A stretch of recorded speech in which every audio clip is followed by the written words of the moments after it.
the great happiness. समन्ता चक्रवालेषु अत्रा गच्छन्तु देवता सद्धम्मं मुनिराजस् सुनन्तु सग्गमोक्षदं धम्मश्रवणकालो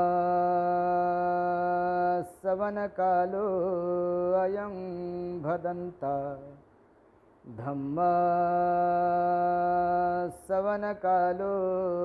अयं भदन्ता धम्मश्रवणकालो अयं भदन्ता।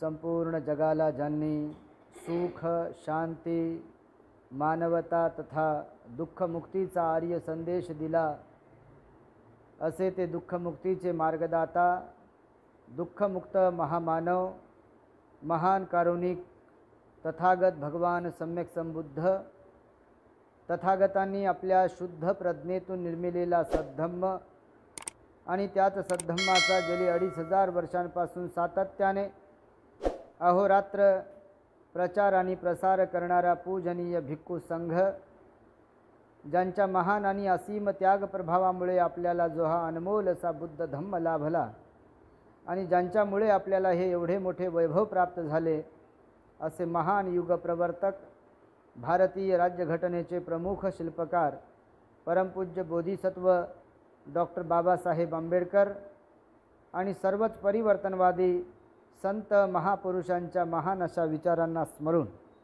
आज आपल्या मैत्री बुद्ध विहारामध्ये सायंकाळच्या बुद्ध वंदनेसाठी उपस्थित सर्व संघर्ष महिला मंडळ श्रद्धावान उपासिका उपासक तुम्हा सर्वांच्या प्रती मंगल मैत्री व्यक्त करतो आणि तुम्हा सर्वांना जागतिक महिला दिनानिमित्त मनपूर्वक शुभेच्छा देतो। आज संपूर्ण जगभरामध्ये महिला दिन जागतिक महिला दिन साजरा होत आहे। हा दिवस सगळीकडे साजरा करण्याचे कारण म्हणजे स्त्री महिला मानव समाजामध्ये एक अत्यंत महत्त्वाचा असा घटक आहे असं संतांचं महापुरुषांचं भगवान बुद्धांचं वचन आहे। त्यामुळे स्त्री ही अतिशय प्रेमळ असते।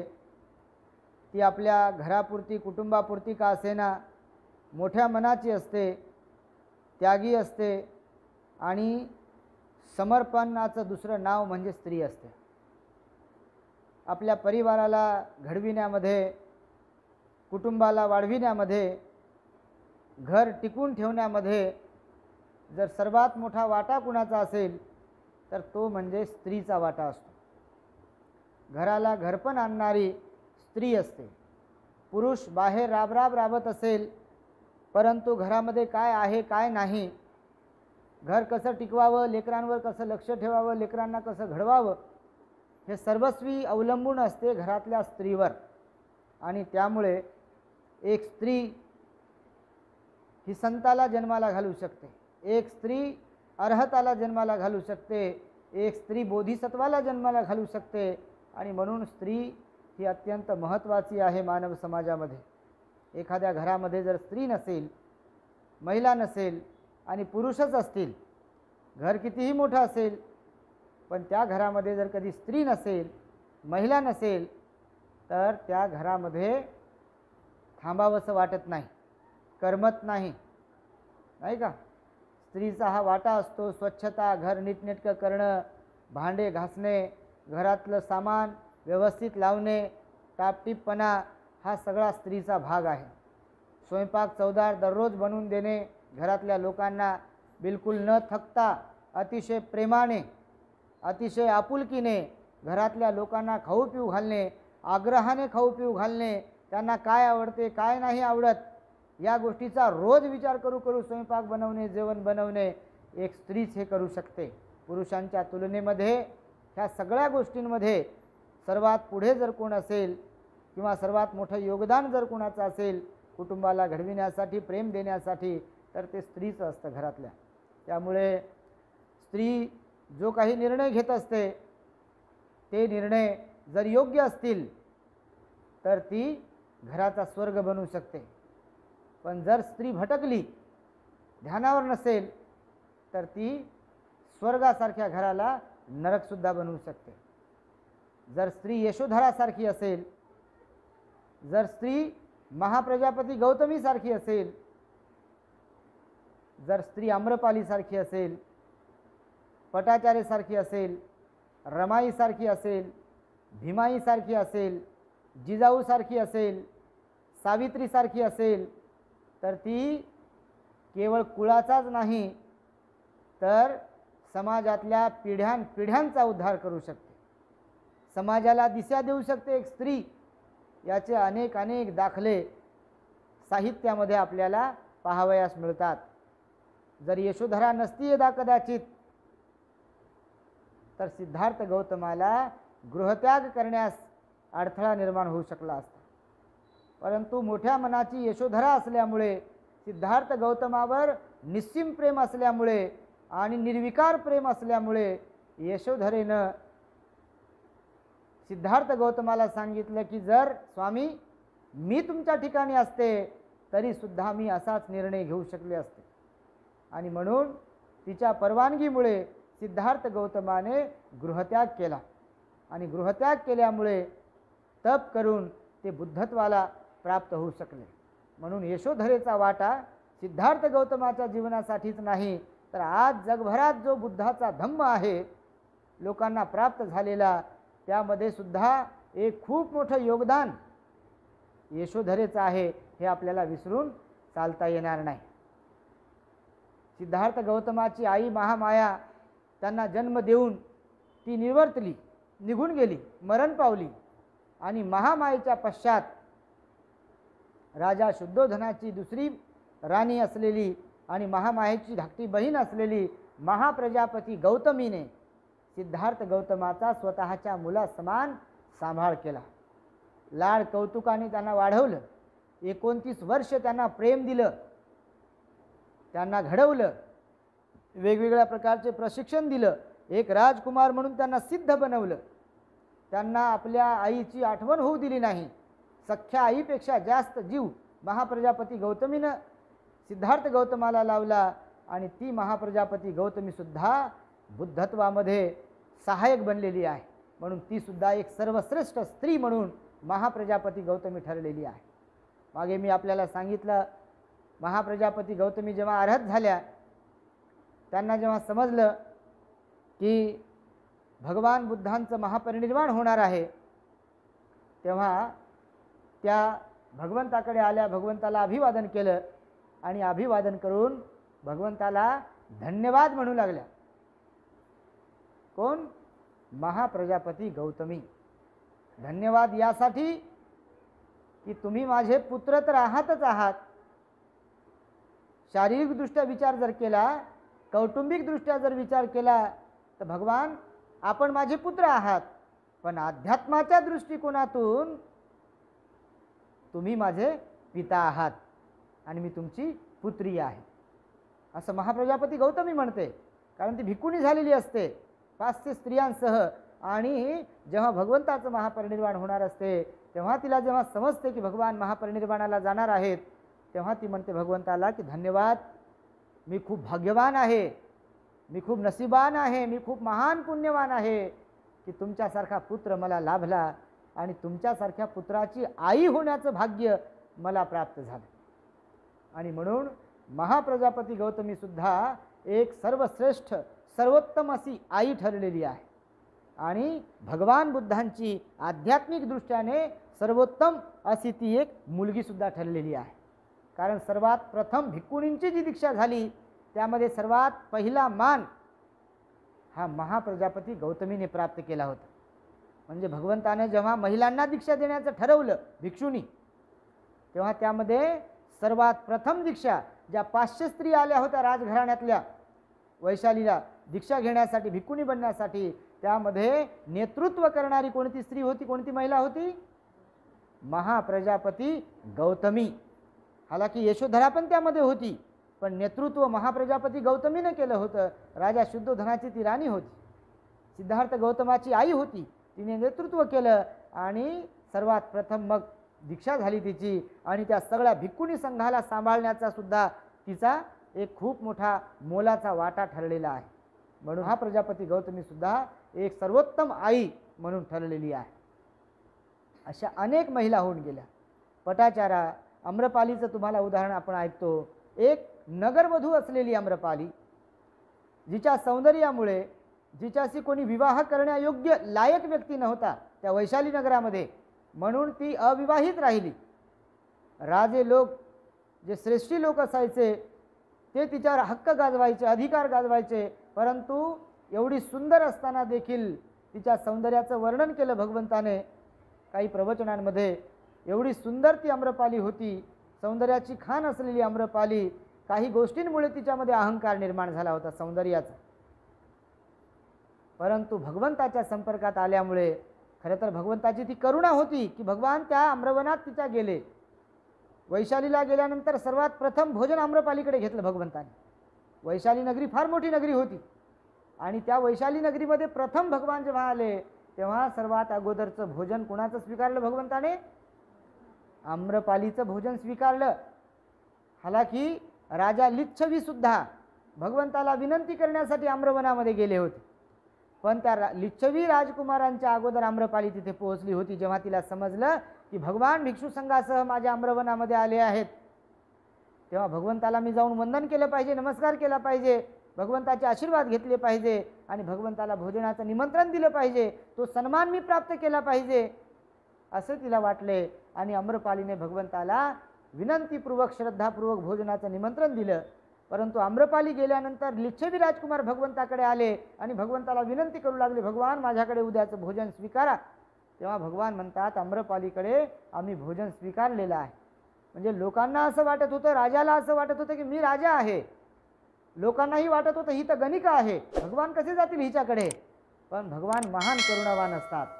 आपण जसा विचार करतो ना तसा भगवान विचार करत नाहीत, कारण भगवान सम्यक संबुद्ध असतात. आपण खालचा विचार करतो, आपण व्यावहारिकदृष्ट्या विचार करतो एखाद्या कोणत्याही व्यक्तीबद्दल, स्त्रीबद्दल, पुरुषाबद्दल, पण भगवान मन ओळखणारे असतात. आणि त्यामुळे भगवंताने आम्रपालीचं भोजन स्वीकारलं. आम्रपालीकडे भगवान गेले, आम्रपालीच्या भोजनाचा स्वीकार करून उपदेश केला आम्रपालीला. या नश्वर शरीराबद्दलचा उपदेश केला की शरीर नश्वर आहे, क्षणभंगूर आहे, सौंदर्य कायम टिकणारं नाही आहे. आणि ती आम्रपालीला जेव्हा समजलं की भगवंताची वाणी ही सत्य आहे, तेव्हा ती आम्रपाली भगवंताला शरण आली. लोक आश्चर्यचकित झाले. अनेकांना मोहित करणारी आम्रपाली, सौंदर्याची खान असलेली आम्रपाली, श्रीमंत असलेली आम्रपाली, धनाढ्य असलेली आम्रपाली जर भगवंताला शरण जाऊ शकते तर नक्कीच भगवान खूप महान आहेत. लोकांना असे दाखले दिसायचे समोर की मोठे मोठे लोक जर शरण जाऊ शकतात तर आपण काय आहोत. मग लोक आपोआप भगवंताकडे आकर्षित व्हायचे आणि भगवंताला शरण जायचे. आणि ती आम्रपाली सुद्धा भिक्खुनी बनते. मग भिक्खुनी बनून ती अर्हत बनते. बौद्ध साहित्यात तिचा उल्लेख आहे. अहंकार संपून टाकला तिने स्वतःच्या बद्दलचा.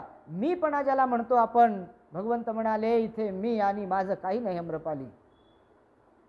हे शरीर बदलणार आहे, हे शरीर नष्टप्राय होणार आहे आणि त्यामुळे आज तू जरी गर्व करत आहेस, उद्या हेच शरीर माथारं होणार आहे, जर्जर होणार आहे. भगवंताने तिला उपदेश केला आणि जीवनाबद्दलचं सत्य तिला समजलं आणि आम्रपाली भिक्खुनी झाली. फार मोठं उदाहरण आहे ते बौद्ध साहित्यातले. राजा बिंबिसाराची राणी खेमाराणीचं सुद्धा खूप मोठं उदाहरण आहे. प्रचंड अहंकार त्या खेमाराणीमध्ये होता. बिंबिसाराची राणी होती, सौंदर्याचा अहंकार होता आणि भगवान सौंदर्याला जास्त महत्त्व देत नाहीत. जीवनाचं, शरीराचं अनित्य उपदेश करतात. हे नष्ट होणार आहे म्हणतात, परिवर्तन होणार आहे म्हणतात, म्हणून भगवंताचं मी दर्शन घेणार नाही असा संकल्प खेमाराणीचा होता.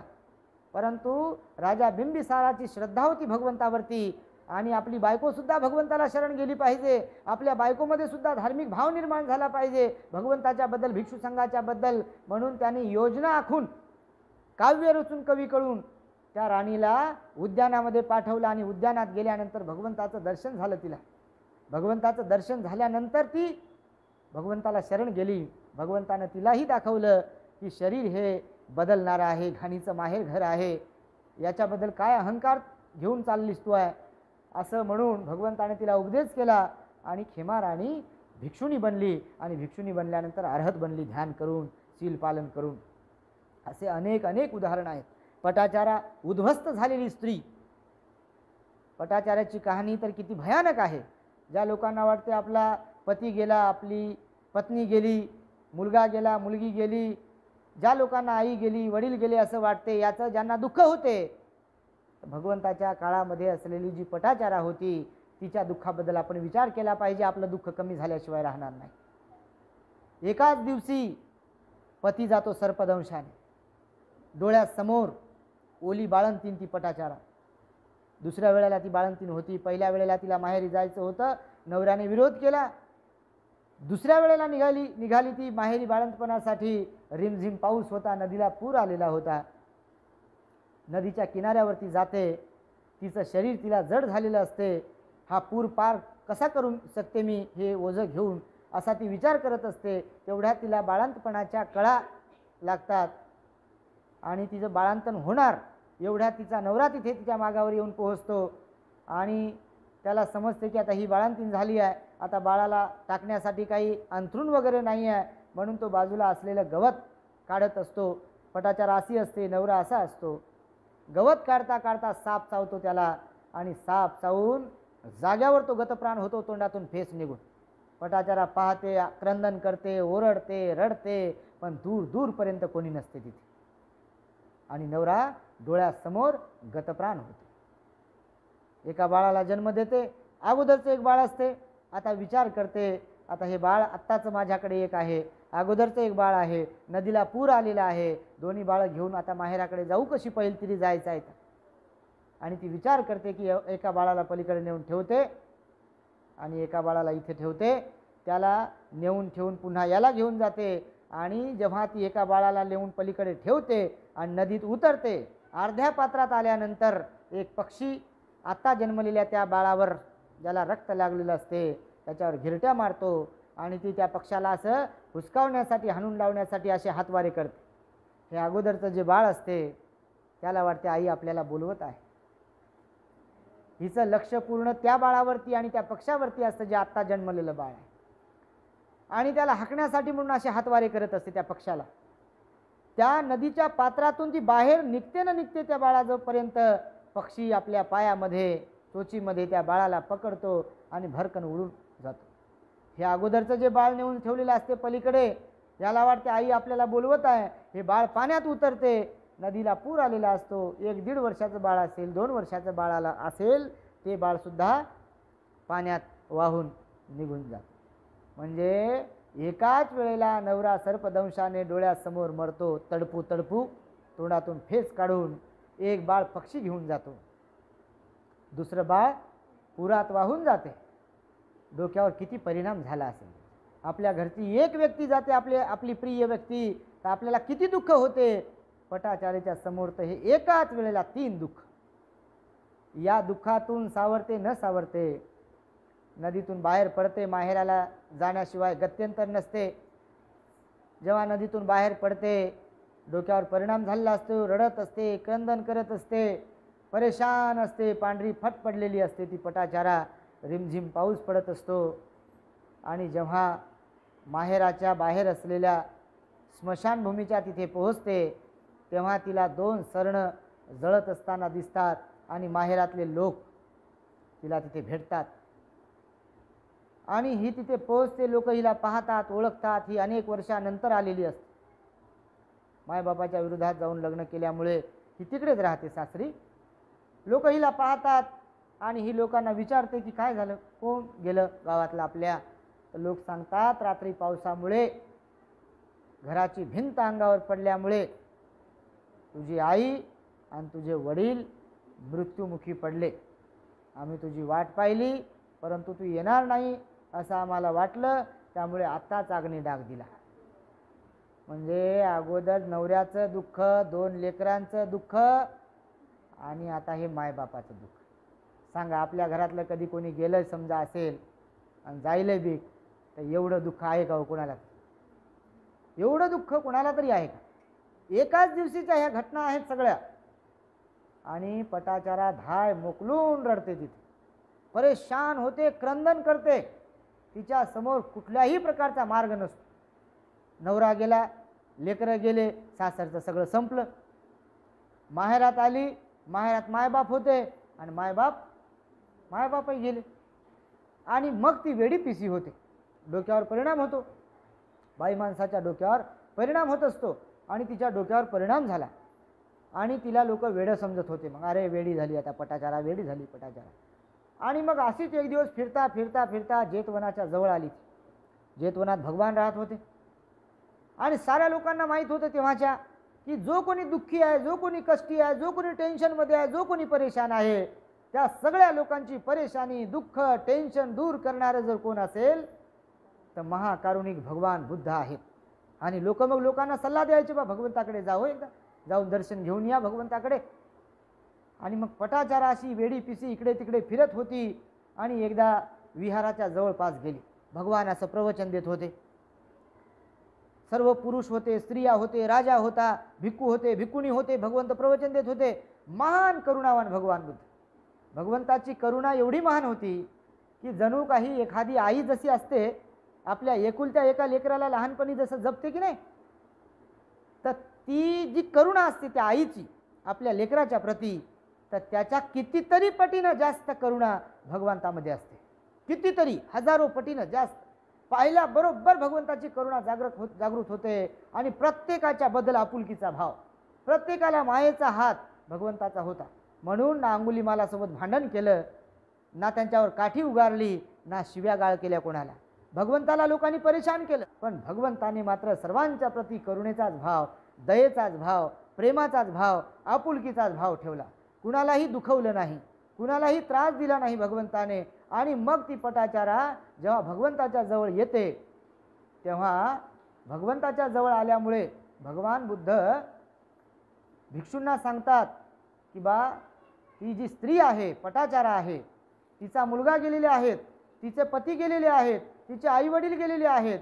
खरं तर अशी वेळ कोणावर येऊ नये, अशी वेळ पटाचारावरती आलेली आहे आणि तिला आता भगवंताकडे घेऊन या. आणि मग भिक्षू तिच्या अंगावरती चिवर टाकतात, चादर टाकतात आणि तिला भगवंताकडे घेऊन येतात. ती निर्वस्त्र असते, विवस्त्र. विवस्त्र पटाचारेला बुद्ध चिवर घालून देई, असे एका कवीनं कवन रचलेलं आहे. विवस्त्र पटाचारेला बुद्ध चिवर घालून देई. विवस्त्र झालेली ती पटाचारा, भगवान तिला चिवर घालून देतात आणि भगवंताच्या समोर ती बसते. एकदम पांढरी फट्ट पडलेली पटाचारा, रडून रडून रडून तिचा आवाज बसलेला, डोक्यावर परिणाम झालेला तिच्या, आणि इकडे तिकडे असं पाहते वेड्यासारखं, पागलसारखं. आणि भगवंत तिला बसवतात समोर, तिला शांत करतात. भगवंतामध्ये महान करुणा होती, भगवंतामध्ये वेगवेगळ्या प्रकारचे बल होते. आणि मग भगवंताने आपल्या करुणा बलाने, आपल्या बुद्धत्वाच्या बलाने तिला शांत केलं, तिला ध्यानावर आणलं आणि तिला उपदेश केला. तिला भगवंताने सांगितलं की जीवन अनित्य आहे, जीवन नश्वर आहे. तुझा मुलगा गेला, तुझे दोन्ही मुलं गेले, तुझे पती गेले, तुझे आई गेले, तुझे वडील गेले, परंतु तेच गेले असं नाही आहे, तर त्यांच्या अगोदरही इथे कितीतरी जण गेले, त्यांच्या नंतरही कितीतरी जण जाणार आहे तिथे. आपणही जाणार आहोत. आपण सुदृढ आहोत म्हणून आपण राहणार आहोत असा काही विषय नाही आहे इथे.